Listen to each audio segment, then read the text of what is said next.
Hi everyone, how are you doing? I hope I'm live. Okay, so uh, as I can see from the group, there is no really questions about what you want me to talk about. So I'm not really sure. So this might be like really quick, very quick video. And what do I like? I just did a call on my business page about choice and choosing.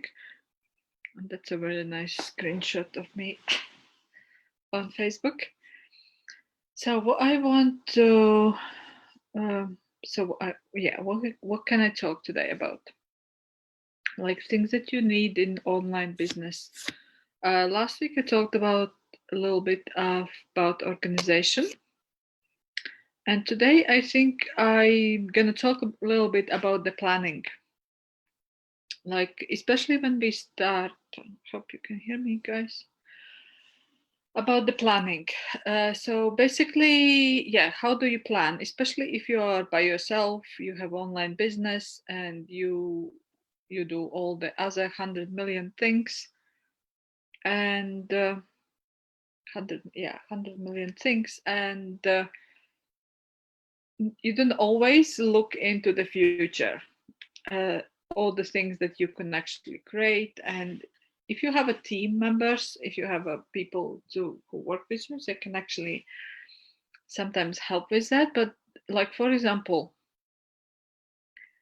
like there are why is the need to look into the future? Because well, with your current choices you actually create the future, and especially in your business. And there are few times in a few days in a year where your businesses actually can create more money than it usually does, like things like Christmas, Valentine's Day, Halloween, or any other. It depends as well which country you live.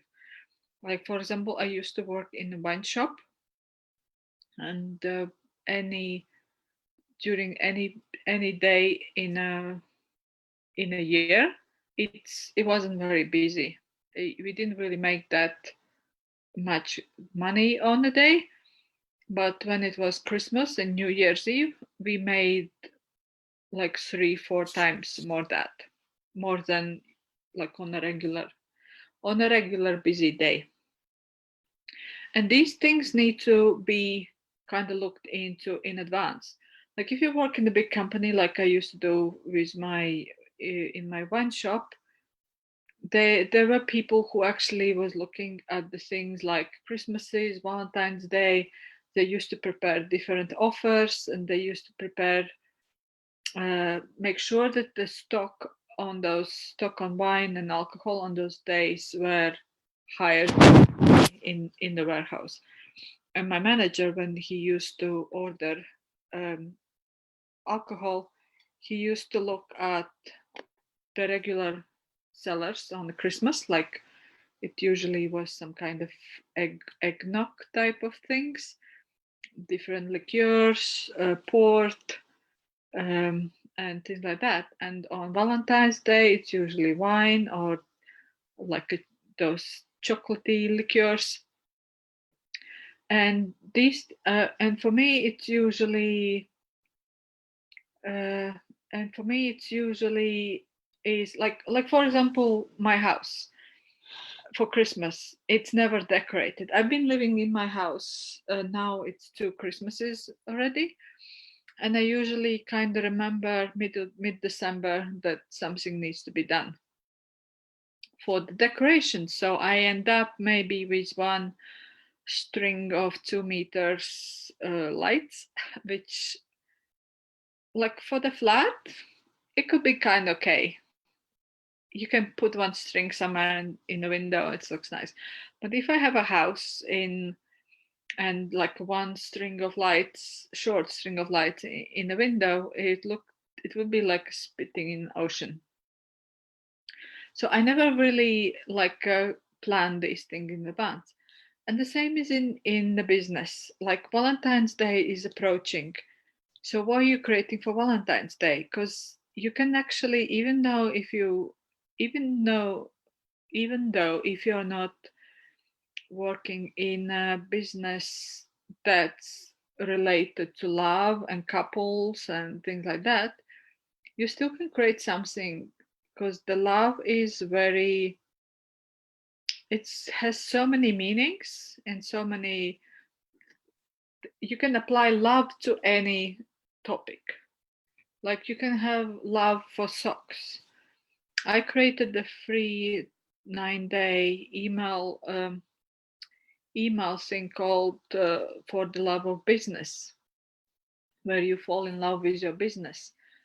And it doesn't necessarily have to be something for the couples, because usually single people are forgotten in those days, and you could create something for single people to fall in love with themselves instead of someone else.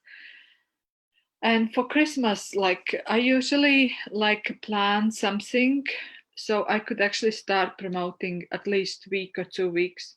Well, I'm not really doing that because I actually just started to do it like last year.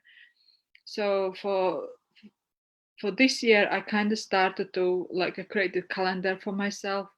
I know what days are coming up. I know I mark in my calendar when I need to start promoting, and how long would it take to actually put something together for it to actually launch on the day when I intend to do. Because I kind of can do like last minute things, but because my following is not that huge yet, like I don't have a big mailing list, I don't have a big Facebook group, or I don't spend that much money on Facebook advertising. I for like a last minute thing doesn't really work for my current business. So that's why I need to look into the future and see what kind of things are coming up. And in the same ways, like even the things that are not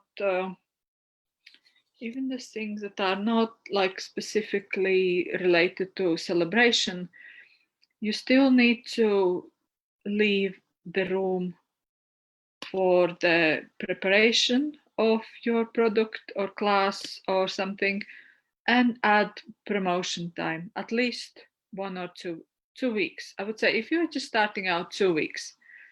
If you are already established business, you have a big following, and you just can send out email to a big list and people just buy that, you can do a week.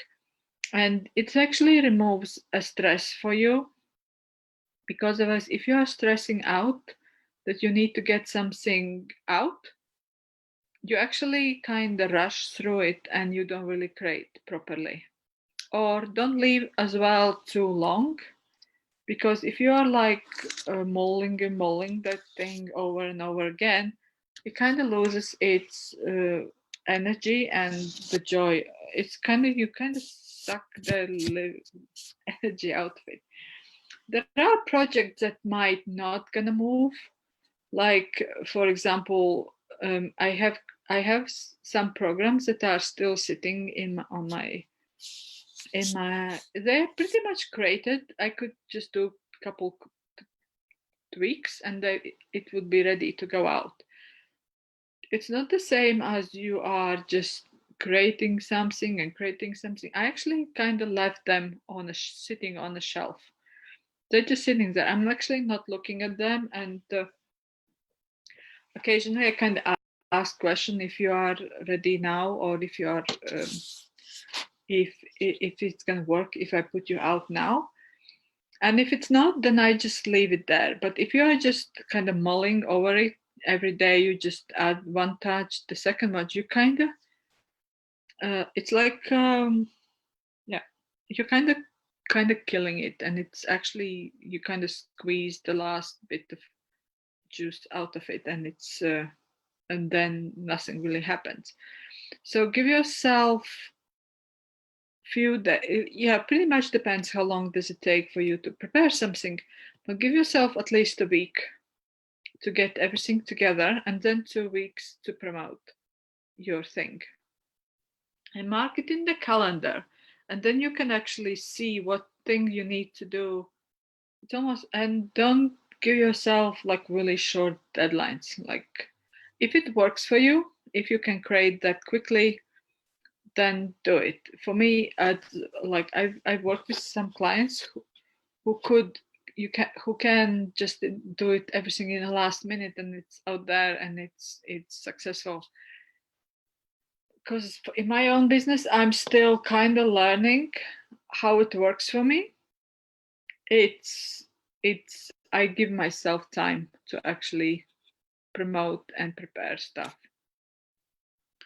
And as well, looking in the future, you would want to know how much money you want to bring in, or like if there are certain months when you want to go on holiday. Like if you are working by yourself and you don't have anyone else, you probably want to plan your finances as well, so you don't actually uh, in the months when you're traveling, you're not left without money, or you actually create more so you can actually travel with ease and comfort and all the cool things.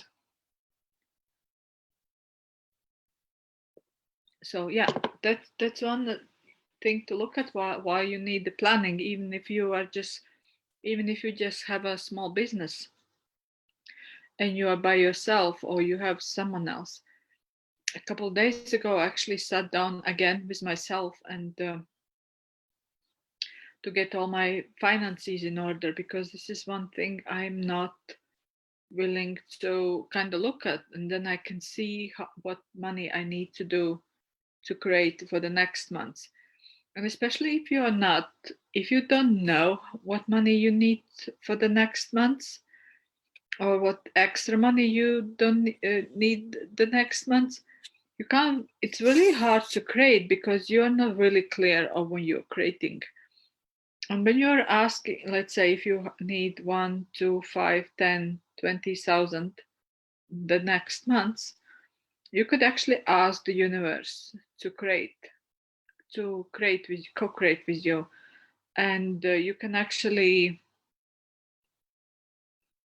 because otherwise if you are just really vague about what you need, and then this is what you're going to create. You're going to create something vague. Like I used to do it. I kind of knew what my expenses are, but I didn't really know. So when I'm actually getting clear about what I need to create for the future, it's actually quite easy to create the money, because universe kind of gives you the responses and awarenesses to create that money.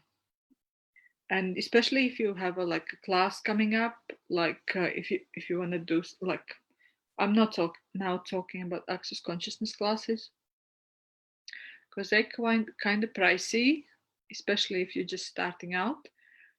And you can set up systems in place to actually plan for the future, instead of like I used to do. Class comes and I need to kind of scramble for the money. And so I guess we don't have any more questions, not about the planning. But so yeah, look how you can plan your business for the future, and what classes could you put up, what products could you create to actually support you and your lifestyle, because business is there to support you and your lifestyle. And what can you create for the next week, next month? Because if you don't have a clear plan and you suddenly need uh, like like some cash for anything, don't know, like it's a winter season, so it could be heating, or car breaks down or things like that, so you would actually have the money in the place, instead of like uh, going into the frenzy of creating something. So yeah, so what planning can you institute today to grow your business exponentially? Thank you very much for watching, and I'll see you soon again. Bye bye.